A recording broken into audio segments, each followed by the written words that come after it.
Hey everyone, and welcome back. If you are new with the tool, I suggest you watch my first part explaining the basics of the PCG Forest tool and how to set it up for your own projects. In this second part of the PCG Forest, I'm explaining a new feature, and that is working with landscape layers. This was a highly request from a lot of people out there that are already working with the tool, and I took your request into development and made a new option that lets you work with landscape layers within your own landscape material. I spare you a long intro this time. Let's go straight into this new feature so you can use it for your own projects.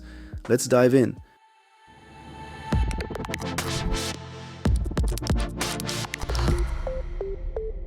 We have our forest already set up, so let's open our second demo level with the name Demo Level Landscape Paint.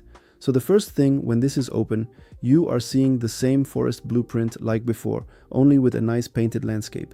Let's select our blueprint and go into the details panel and clear most of our data assets on the tool.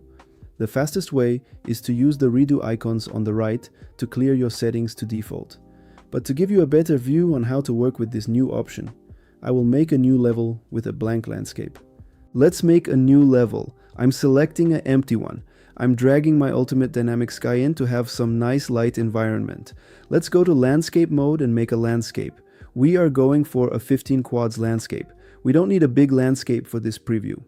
And create the landscape. This is working. We're going back to selection mode. Zooming out a little to see what we are doing. Select our PCG Forest folder and open up the material folder. We're seeing a landscape material and some landscape layers. Let's select the PCG landscape layers material and drag that into the landscape layer material. First thing we see is nothing but black. We have to insert the layers for this material. So let's go back to landscape mode and go to paint. On the bottom we have the section called layers. I already have the layer info for this material. If not, you can create them by clicking on the plus icon. For this demo I am using the layer info connected to the material. Click on the Create Layers from Assigned Materials and it will fill automatically our layers with the assigned info materials. We are having a L0, L1 and a L2 layer for this, as we just seeing in our material folder. Let's keep these layer names in mind, because we have to use these in our PCG Forest blueprint to make a connection with the landscape. For this demo, I use these names, but if you have your own material layer info names, such as grass, sand or rocks, you can use that as well. Let's select the first layer and paint this on our new landscape. We zoom out to see the landscape a bit better for painting. And let's paint our grass to the landscape. We are getting a message saying that the layer don't have layer info. Okay, what's missing here? Oh, I forgot to point the layer info to the layers.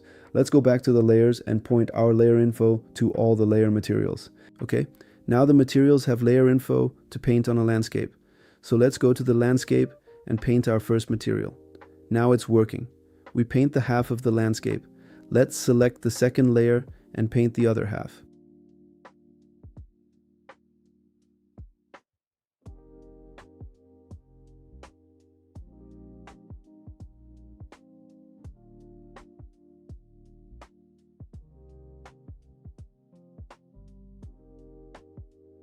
Select the L2 layer for a path onto our landscape. Maybe with a clearing in the middle.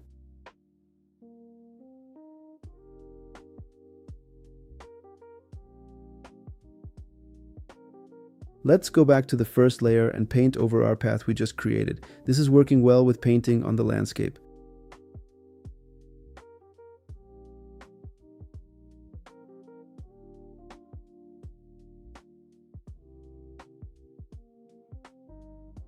Maybe change the border a bit.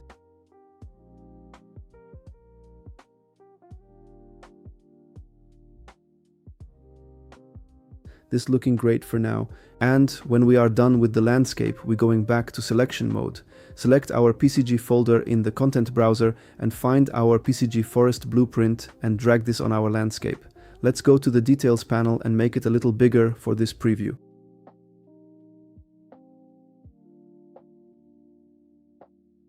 And select the grass data asset to see some grass. Let's zoom in to see what we are doing. Yes, the grass is there, but it's not working on the landscape we just painted. For that, we have to enable the option to make this happen. Let's open our vegetation and go to the grass asset. There are some new settings here saying use paint layer info grass. We want that, so enable this setting. And we see that the grass disappeared. Go back to the grass asset and disable it. We'll bring back our grass. But we want to have the grass only connected to the first layer material. So we are going to the second setting, and that is landscape layer info grass. So now we have to remember our name of the first layer. That was L0. So we type in L0 into the input field. Make sure you write the name exactly the same as your layer name, hit enter, and we're seeing our grass appearing again, and it's only on the side where we painted the first green layer color, and if we move our forest it will stay only on that layer.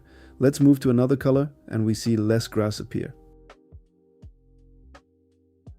Let's go back to the details panel and select our high grass data asset as well. And enable the paint layer info for this data asset. And let's fill in the info for the high grass and assign it to the second layer.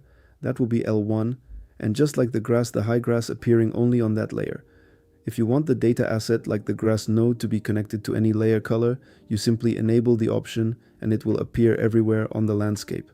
So you can play with these selections to create your own regions. And if we go to our spawning settings, we still can change the density, seed, or scaling of our data asset. This stays the same.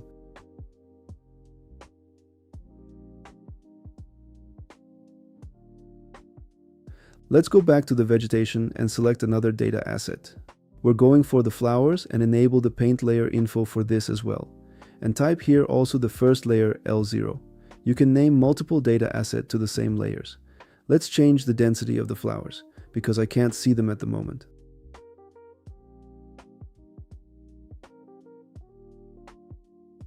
That's better.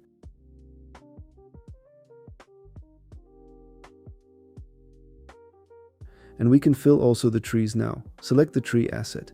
It looks like they already been signed to a layer, but that is just the seed. If I change the seed, the trees will appear all over the place. Let's sign the trees also to a layer info. Go back to the vegetation and enable the layer info for the trees, and we sign this also to layer L0.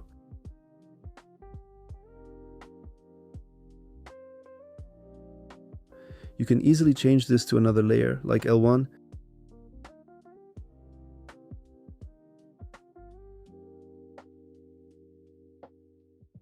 And if we move the forest, we can see that it's updating in real time. So you can control where to place the vegetation on the painted landscape.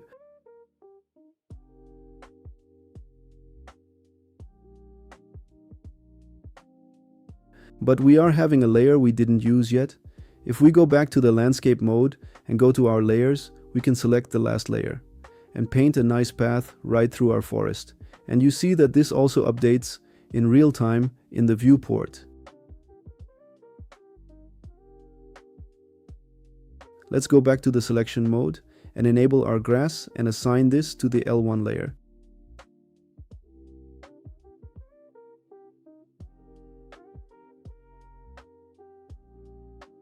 So the path layer section will be cleared of any vegetation. And this, how you can assign multiple layer info to the PCG Forest and make your own selections to your environment. And this will work also for the world partition blueprints. If we open the demo level of the landscape paint world partition, we see that this already works with the painted landscape. And if we zoom in, we see that the loading of the grid is working as well. In this video, I'm not going into how to set up your PCG Forest world partition for your own projects. If you want information on how to do so, you can check out my other video on how to let this work with your environment and grid loading. You can find the link in the description below. So that's it for the second part of the PCG Forest tool on how to let it work with landscape layers. But we're not done with the new features yet. In the upcoming video, we'll demonstrate the new path road. The old one was only to remove vegetation, but this blueprint got a serious upgrade, so you definitely have to check this out in part 3 of the PCG Forest. You can grab the PCG tool on Fab, check for the links below. Please drop your thoughts or questions in the comments, or visit my Discord server for technical questions or problems. Thanks for tuning in, and until next time, keep shaping those worlds.